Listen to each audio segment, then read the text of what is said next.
Voici l'actualité du continent européen. En Europe, l'actualité reste dominée par la guerre entre la Russie et l'Ukraine.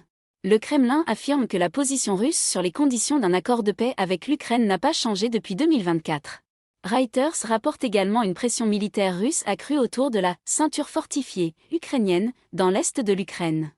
À Kiev, une attaque russe majeure menée avec des missiles et des drones provoque des morts, des blessés et d'importants dégâts dans la capitale ukrainienne. Après cette attaque, le Kremlin déclare que la Russie continuera d'accroître la pression sur l'Ukraine afin d'atteindre ses objectifs.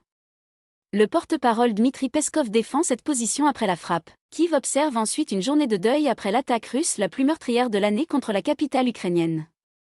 Le bilan fait état d'au moins 30 morts et 92 blessés, tandis que les secouristes poursuivent les recherches dans les décombres. De nouvelles attaques russes nocturnes tuent également 4 personnes et blessent 10 autres en Ukraine, selon des responsables ukrainiens. Sur le plan du soutien européen, l'Union européenne transfère 3,9 milliards d'euros à l'Ukraine dans le cadre d'un prêt destiné au financement de drones, selon la Commission européenne. L'OTAN doit réaffirmer à Ankara son engagement envers la défense collective.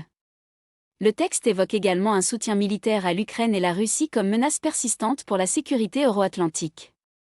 Les dirigeants de l'OTAN concernés incluent Donald Trump et les alliés européens. En Belgique, Euroclear engage une action en justice contre la Banque centrale russe afin d'empêcher l'exécution d'une décision russe réclamant 220 milliards d'euros de dommages liés au gel d'avoirs russes sous sanctions européennes. Enfin, en Europe du Sud-Est, l'Italie et plusieurs pays des Balkans sont touchés par une forte vague de chaleur.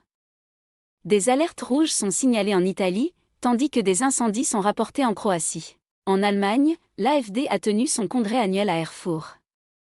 Alice Weidel et Tino Kruppala ont été reconduits à la tête du parti. Autour de l'événement, Reuters et AP rapportent d'importantes manifestations. Ce congrès s'est donc déroulé dans un contexte de forte mobilisation aux abords du rassemblement.